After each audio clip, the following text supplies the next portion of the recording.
Hello again. This is going to be part 2 of our series on solving algebraic equations. In the first video we did, we talked about solving algebraic equations involving addition and subtraction, right? Well, in this video we're going to be talking about solving algebraic equations involving multiplication, okay? Now I want you to notice something, because if you remember when we went over these pre-algebra type equations, we use letters of the alphabet to represent unknowns, because in all honesty, that is exactly what we're trying to find, what the unknown is, what the letter represents, what number the letter represents, okay?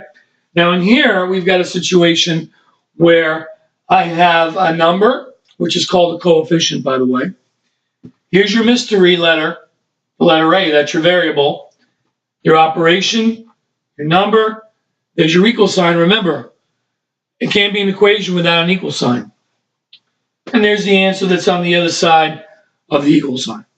Okay, now before I get into this one, let's do one from the past video, another example, just to kind of refresh your memory, okay? Remember, here's one example, it was something like this.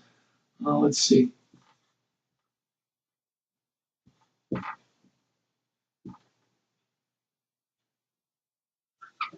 Okay, this one right here. 10 plus x equals 2. Remember what we have to do? We have to keep, obviously, what's on the other side of the equal sign, because that's the only thing there is. You need this to figure out what x is going to be. You also, of course, need the x, because that's the unknown. That's what you're trying to figure out. You can't get rid of it. What you can get rid of, though, is this 10, because this x is dragging the 10 along with it. So how do I get rid of it? Remember, I do the opposite. This is a positive 10. How do I know? Because there's no minus in front of it. Regular 10. So I'm going to take 10 away and do the opposite, which is negative, minus 10 from this 10 to cancel it out. So minus 10 on this side. And don't forget, I also got to do it on the other side as well, the other side of the equal sign, because I need to have balance on both sides to figure out what's missing. I can't take 10 away from the letter because they're two different types of things. I have to put it with the other number, which of course is on the other side of the equal sign. Remember, what you do to one side of the equal sign, you've got to do to the other side. So I'm going to do a minus 10 on here as well. All right. Now I'm ready to solve. Guess what? Positive 10, negative 10, same number, opposite signs. Goodbye, cancels out. I don't need this plus sign anymore. I drop down the x, drop down the equal sign, and now I just subtract over here. 12 minus 10, what is it? Quick mental math. 12 minus 10 is 2, and I got x equals 2. I'll make sure, let me just make sure right now. I'm going to put up the original problem again. But remember, since x is 2, I'm going to write a 2 where the x used to be. Okay, so here's the problem now. It says 10 plus 2 is 12. Is that correct? Is 10 plus 2 12? Of course it is. So you know we are correct here. We are right. Okay, so that was one from the past. Now we're going to do one involving multiplication. Okay, just wanted to refresh your memory on the old one. Plus you could always go back and look at some of the subtraction ones as well. Okay, so here I have 5a minus 4 equals 6. Okay, I've got my number and my letter next to each other in this term. It's called a term. 5 is my coefficient. A is my variable. Variable means change. Remember, this could change at any time, but right now it's what it is. It's A. Okay? Here's the operation, which is going to be subtraction, the number I'm subtracting. There's my equal sign, which makes it an equation, right? And the answer is 6. Okay. But I'm really solving for A. That's the answer that I really want. Okay? So, of these three things, of these three terms, shall we say, that are being separated by signs, which one should I get rid of to simplify this more, to figure out what that A is? Remember, it's kind of like I'm peeling layers to get to the bottom of what that mystery is, like I'm digging for the treasure. Imagine everything here around the A are layers of dirt that are piled up over the treasure chest, right? So, now, this is the only term that's got a number and a letter combined. Nothing else looks like it. So guess what? I have to keep that just as is because I need this a anyway. That's what I need to solve for. I also need to keep what? The 4 or the 6. What do you think is more important to keep? When I mean keep, I mean not get rid of completely. I need to keep the 6 somewhat intact because that is the only thing that's on the other side of the equal sign. So I leave the 6 alone. But look, this middleman right here, this negative, remember it's a negative. If you see or not, negative, excuse me, whoa, -4, okay? -4, I got excited there. -4 is what I'm trying to get rid of. That's what I have to get rid of to simplify this more. So what's the opposite of negative? Positive. So I put a plus underneath with the same exact number because I want to cancel them out. The rule of 0, any number minus itself is 0, or any negative number plus itself is also 0. So here's my negative number. Here's my positive version of that same number. Now, don't forget what I did to one side of the equal, I got to do to the other side of the equal. The only place that's on the other side of the equal is the 6. So I'm going to add 4 to that as well. A little closer. Okay? Now, I solve. 5a I did nothing with, so that stays the same. These two cancel out. I drop down, including this, I drop down the equal, and I add 6 plus 4. What's 6 plus 4? Quick mental math, 10, right? Yes, you could always go 6, 7, 8, 9, 10. There's your 4, but, you know, it's better to get it fluently done with your mind. Okay, math fluency, mental math. 5a equals 10. Okay. What does 5a equals 10 mean? Well, remember I said this problem involves multiplication, right? Where's the multiplication, though? I don't see any x's or even parentheses. Guess what? It's there, right here. When you see a letter, or a number rather, with a letter next to it, that's a short way of writing, the algebraic short way of writing multiply by. In other words, you're multiplying 5 by a. This is really 5 times a. Okay? That's what it really is. But why write it like that? Why confuse you with an X that looks like a letter X? Remember like the other day or yesterday's film? So I got 5a equals 10, meaning what do I multiply by 5 to get 10?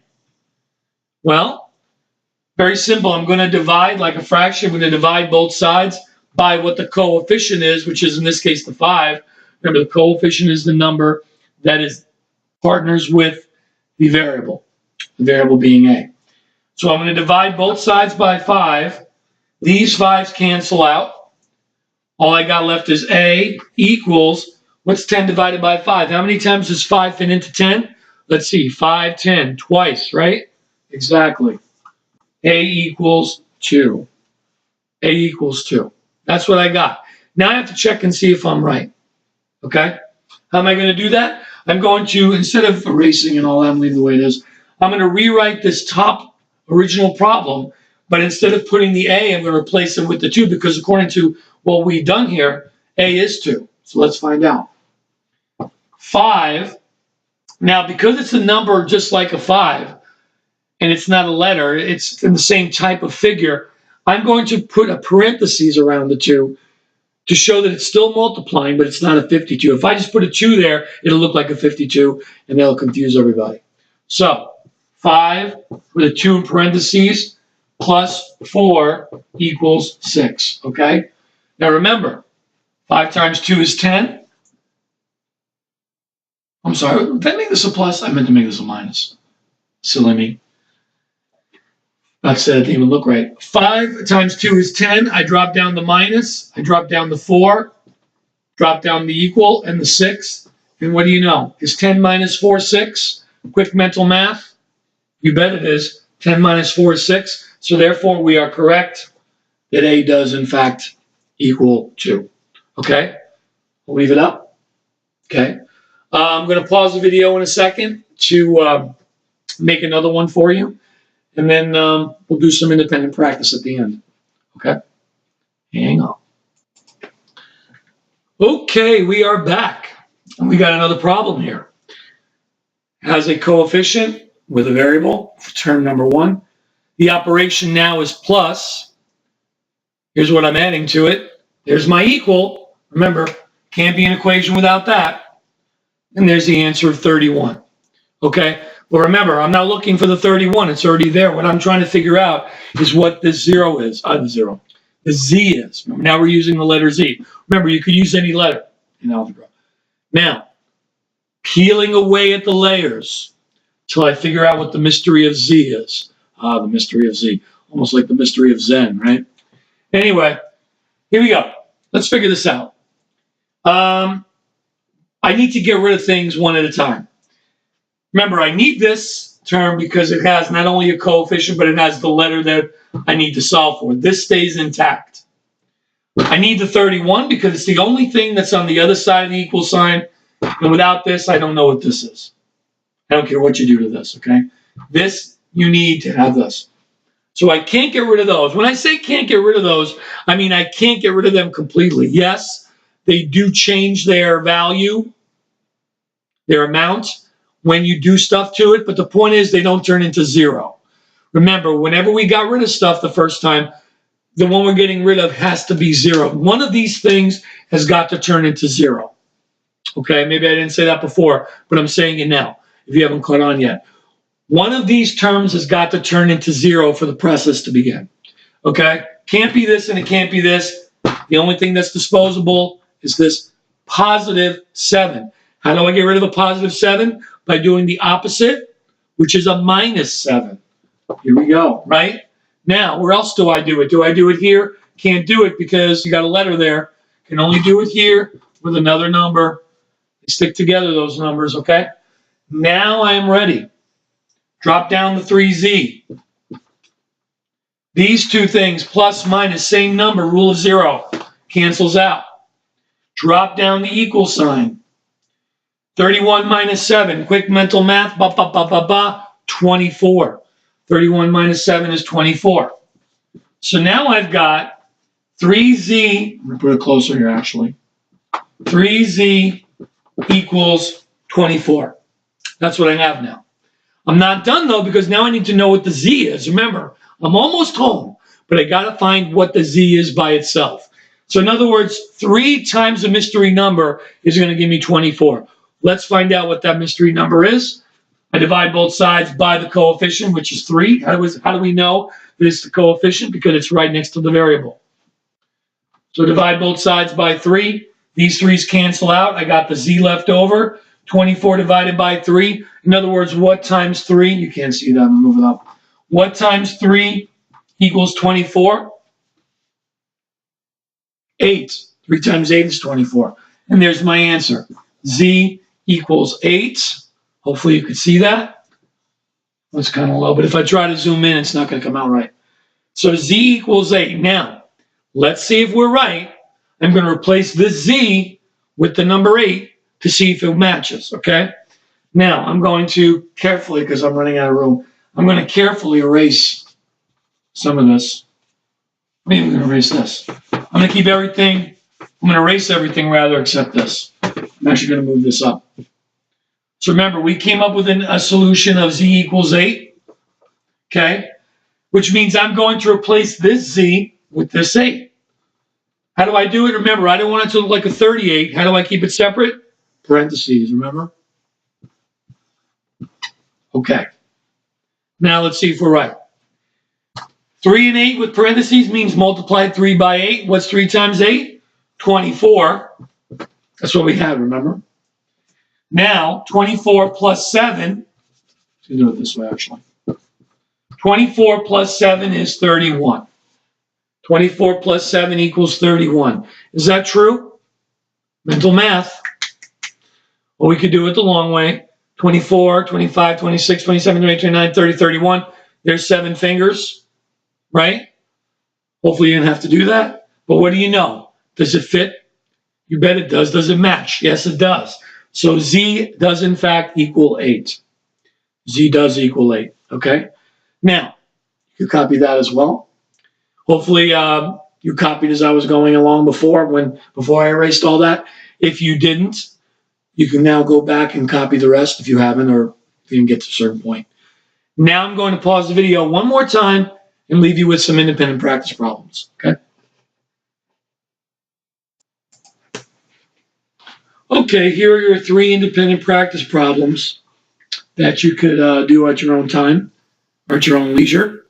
Notice 3 terms for the whole thing: coefficient, variable, operation, number I'm adding to it, equal, answer. Pretty much the same format, except this is a minus. And everything else is pretty much the same format with the coefficient and the variable term first, then the operation, then the other number, equal, answer. And remember, we're trying to peel away all the layers till we get to the bottom of what the mystery letter is, what the mystery number is, represented by a letter. Okay? All right, remember, you could always go back. Let me step back a little bit so you have time to look at that. Remember, you could always pause them. In fact, I suggest you pause it right now if you need time to copy it. Or you can do it at the end. You can go back and freeze it at this frame. Either way. Okay? All right. I always say this, but I'm saying it again because I mean it. Hope you found that helpful. Feel free to pause, rewind, go back, do what you have to do. Okay? If you have any questions at all, you got the comment boxes down there. Make sure that you leave one. If you are not a subscriber, please feel free to click and subscribe. That would be great. And like I said, take your time, practice, repetition, and you'll get it. Okay? All right. See you later.